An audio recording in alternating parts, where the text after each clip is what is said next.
Hi friends, welcome back to my channel. So ഇന്നത്തെ വീഡിയോയിൽ നമ്മൾ വിയൂട്ടനായിട്ട് ഫ്ലൈറ്റിൽ യാത്ര ചെയ്യാൻ പോവാണ്. അത് നമ്മൾ തിരിച്ച് ദുബായിക്ക് പോവാണ്. അപ്പോൾ അമ്മ എൻ്റെ കൂടെ വരുന്നുണ്ട്. സോ വിയൂട്ടൻ ഇപ്പോൾ 2 months ആയിട്ടുണ്ട്. അപ്പോൾ 2 month ഓൾഡ് ബേബി ആയിട്ട് ട്രാവൽ ചെയ്യുമ്പോൾ ശ്രദ്ധിക്കേണ്ട കാര്യങ്ങളും അതുപോലെ എന്തൊക്കെ കരുതണം അങ്ങനെയുള്ള ഡീറ്റെയിൽ ആയിട്ടുള്ളൊരു കാര്യങ്ങൾ പറഞ്ഞുകൊണ്ടുള്ളൊരു വീഡിയോ ആണ് കേട്ടോ ഇത്. സോ ഒത്തിരി പേർക്ക് യൂസ്ഫുൾ ആവട്ടെ എന്ന് കരുതുന്നു. അപ്പോൾ നമുക്ക് വീഡിയോ സ്റ്റാർട്ട് ചെയ്യാം. വിയൂട്ടന്റെ ഫസ്റ്റ് ഫ്ലൈറ്റ് അവനൊരു 28 ദിവസമൊക്കെ ആയിരുന്നപ്പോഴാണ് നമ്മൾ നാട്ടിലോട്ട് വന്നത് കേട്ടോ. എയർ അറേബ്യ ആയിരുന്നു അവന്റെ ഫസ്റ്റ് ഫ്ലൈറ്റ്. നമ്മൾ നാട്ടിലോട്ട് പോകുന്ന ടൈം ആയപ്പോഴേക്കും കുഞ്ഞിന്റെ പാസ്പോർട്ടും അതുപോലെ തന്നെ ബർത്ത് സർട്ടിഫിക്കറ്റും കിട്ടിയിട്ടുണ്ടായിരുന്നു കേട്ടോ. കുഞ്ഞിന്റെ ബർത്ത് സർട്ടിഫിക്കറ്റ് വെച്ചിട്ടാണ് നമ്മൾ പാസ്പോർട്ട് എടുക്കുന്നത്. പിന്നെ നമ്മൾ അബുദാബിന്നായിരുന്നു ഫ്ലൈറ്റ് കയറിയത്. ദുബായ് റെസിഡന്റ് ആയതുകൊണ്ട് തന്നെ അബുദാബിയിൽ നിന്ന് ഫ്ലൈറ്റ് കയറുമ്പോഴേക്കും നമ്മൾ എക്സിറ്റ് പാസ് എടുക്കണമായിരുന്നു.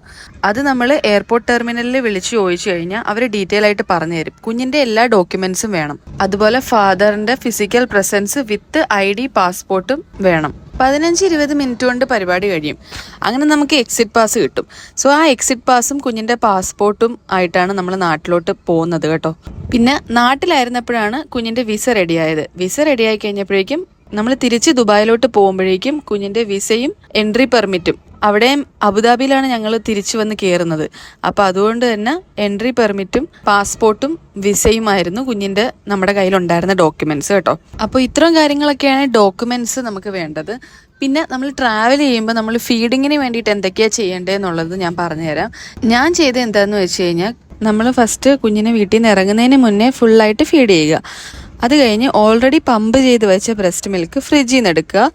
അത് നേരെ ബാഗിലോട്ട് ഇറക്കി വെക്കുക. അത് കുറച്ച് കഴിയുമ്പോൾ റൂം ടെമ്പറേച്ചറിലോട്ട് വന്നോളും. എന്തായാലും നമ്മൾ വീട്ടിൽ നിന്ന് ഇറങ്ങുന്നതിന് മുന്നേ ഫീഡ് ചെയ്തുകൊണ്ട് 3 hours പിന്നെ അവന് വിശക്കത്തില്ല. അപ്പം അതുകൊണ്ട് 3 hours നമ്മൾ എന്തായാലും എയർപോർട്ടിലെത്തും, കൊച്ചി എയർപോർട്ടിലെത്തും. ഈ എടുത്ത പാല് 4 hours ഇരിക്കുമല്ലോ, അപ്പോൾ അത് ഫീഡ് ചെയ്യുക. അത് ഫീഡ് ചെയ്ത് കഴിയുമ്പോഴേക്കും വീണ്ടും 3 മണിക്കൂർ കുഞ്ഞ് വിശക്കാതിരിക്കുമല്ലോ. അപ്പം ആ ടൈമിൽ ഞാൻ എയർപോർട്ടിൽ ഇരുന്നിട്ട് ബ്രസ്റ്റ് പമ്പ് എടുത്തിട്ടുണ്ടായിരുന്നു. ഞാനത് പമ്പ് ചെയ്ത് വെച്ചു. അങ്ങനെ സ്പ്ലിറ്റ് ചെയ്ത് വെച്ചു. പിന്നെ ഫ്ലൈറ്റ് 3 hours ആണല്ലോ. എയർപോർട്ടിൽ ഇരുന്ന് പമ്പ് ചെയ്യുന്ന പാലും കൂടെ മതിയാകും കുഞ്ഞിന് അബുദാബിയിൽ എത്തുന്നവരെയുള്ള ആ ഒരു ഗ്യാപ്പ് എന്ന് പറയുന്നത്. സോ അതുകൊണ്ട് തന്നെ ഞാൻ ആ പമ്പ് ചെയ്ത പാല് 2ആയിട്ട് സ്പ്ലിറ്റ് ചെയ്തിട്ടാണ് കുഞ്ഞിന് ടേക്ക് ഓഫിന്റെ സമയത്തും ലാൻഡിങ്ങിന്റെ സമയത്തും കൊടുത്തത്. അത് കഴിഞ്ഞ് കുഞ്ഞ് അബുദാബിയിൽ നിന്ന് ദുബായിൽ എത്തുന്നവരെ ഉറക്കമായിരുന്നു, കുഴപ്പമൊന്നും ഉണ്ടായിരുന്നില്ല. പിന്നെ വീട്ടിലെത്തിയതിന് ശേഷം ഞാൻ ഡയറക്റ്റ് ഫീഡ് ചെയ്യുമായിരുന്നു. സോ ഇങ്ങനെയാണ് ഞാൻ പാല് ട്രാവൽ ചെയ്ത സമയത്ത് മാനേജ് ചെയ്തത്. സോ ഡയറക്റ്റ് ഫീഡ് ചെയ്യുമ്പോൾ ലാച്ച് ചെയ്യുന്ന ഇഷ്യൂസ് അങ്ങനെയൊക്കെ ഉള്ളവരാണെങ്കിൽ ബ്രസ്റ്റ് പമ്പ് ഉണ്ടെങ്കിൽ ഭയങ്കര ഹെൽപ്ഫുൾ ആയിരിക്കും. 4 hours ബ്രസ്റ്റ് മിൽക്ക് ഇരിക്കുന്നതുകൊണ്ട് തന്നെ നമുക്ക് ആ ഒരു ടൈം മതി നാട്ടിൽ നിന്ന് ഇവിടെ എത്താനായിട്ട്. അതുപോലെ നമ്മൾ കൊച്ചി എയർപോർട്ടിൽ എത്തിയപ്പോഴേക്കും നമുക്ക് പ്രയോറിറ്റി ചെക്കിങ് കിട്ടിയായിരുന്നു. ബേബി സ്ട്രോളർ നമ്മുടെ കയ്യിലുണ്ടായിരുന്നേ. അത് നമ്മൾ ഫ്ലൈറ്റിൽ കയറുന്നതിന് ജസ്റ്റ് മുന്നേ വരെ നമുക്ക് ബേബി സ്ട്രോളർ യൂസ് ചെയ്യാനായിട്ട് പറ്റും. അത് കഴിയുമ്പോൾ അവരത് വാങ്ങിച്ചുകൊണ്ട് പോകും. പിന്നെ നമുക്ക് കിട്ടുന്നത് അബുദാബി എയർപോർട്ടിലായിരുന്നു. അതുപോലെ കുഞ്ഞുള്ളത് കൊണ്ട് തന്നെ നമ്മളെ ആയിരുന്നു ഫസ്റ്റ് പ്രയോറിറ്റി ആക്കി ഫ്ലൈറ്റിനകത്തോട്ട് കയറ്റിയതും. പിന്നെ നമ്മൾ ടിക്കറ്റ് ബുക്ക് ചെയ്തപ്പോൾ എടുത്തിരുന്നത് ഫ്രണ്ട് റോ ആയിരുന്നു. ഇപ്പൊ ഫ്രണ്ട് റോയിലുള്ള ആർക്കും ബേബീസ് ഇല്ലെങ്കിൽ നമുക്ക് ബേസിനെറ്റിന് പ്രയോറിറ്റി കിട്ടും. നമ്മൾ ബേസിനെറ്റ് വേണമെന്ന് അവിടുത്തെ ക്രൂവിനോട് പറഞ്ഞു കഴിഞ്ഞാൽ അവർ ഉറപ്പായിട്ടും ബേസിനെറ്റ് വെച്ച് തരും. കുഞ്ഞിനെ അവിടെ കിടത്തണമെങ്കിൽ അങ്ങനെ ചെയ്യാം. മാക്സിമം കുഞ്ഞ് ബേബീസ് ആയിട്ടൊക്കെ പോകുമ്പോഴേക്കും ഫ്രണ്ട് റോ തന്നെ എടുക്കാൻ നോക്കുക. അപ്പൊ നമുക്ക് ലെഗ് സ്പേസ് കിട്ടും അവിടെ. പിന്നെ മാക്സിമം ലഗേജസ് ഒഴിവാക്കിയിട്ട് ഇതുപോലെ പാല് കുപ്പിയൊക്കെ ഉള്ള ഹാൻഡ് ബാഗുകൾ മാത്രം എടുക്കാനായിട്ട് നോക്കുക. കാര്യം എന്താന്ന് വെച്ച് കഴിഞ്ഞാൽ നമ്മളുടെ ഹാൻഡ് എത്രത്തോളം ഫ്രീ ആണോ അത്രത്തോളം നമുക്ക് എളുപ്പമായിരിക്കും ട്രാവലിങ്. പിന്നെ കുഞ്ഞിന്റെ ഡ്രസ്സ് ആണെങ്കിൽ റോംബേഴ്സ് എടുക്കുക. അതുപോലെ തന്നെ കാലില് സോക്സ്, അതുപോലെ കയ്യിൽ മിറ്റൻസ് ഒക്കെ ഇടിക്കാൻ നോക്കുക. പിന്നെ ഫ്ലൈറ്റിൽ നല്ല തണുപ്പായതുകൊണ്ട് തന്നെ നല്ലൊരു ബ്ലാങ്കറ്റും എടുക്കുക. പിന്നെ എയർപോർട്ടിൽ ഡയപ്പർ ചേഞ്ചിങ് സ്റ്റേഷൻ ഉള്ളത് കൊണ്ട് തന്നെ വൈപ്സ് ടിഷ്യൂ ഒക്കെ അതിനകത്ത് നിന്ന് തന്നെ കിട്ടും. പക്ഷെ ഫ്ലൈറ്റിനകത്ത് നമുക്ക് ഡയപ്പർ ചേഞ്ച് ചെയ്യാനുള്ള സ്റ്റാൻഡ് ഉണ്ട്.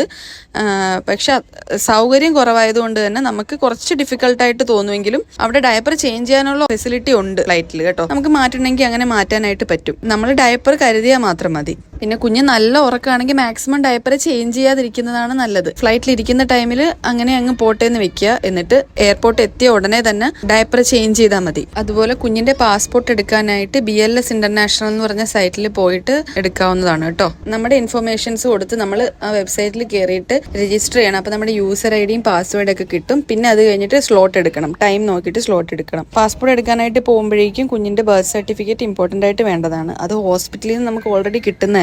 ഡെലിവറി കഴിയുന്ന സമയത്ത് ഇങ്ങനെയുള്ള ഡോക്യുമെന്റ്സിന്റെ കാര്യങ്ങളൊക്കെ പ്രത്യേകം ചോദിച്ചറിയാനായിട്ട് നോക്കണം കേട്ടോ, ഹോസ്പിറ്റലിൽ നിന്ന് തന്നെ.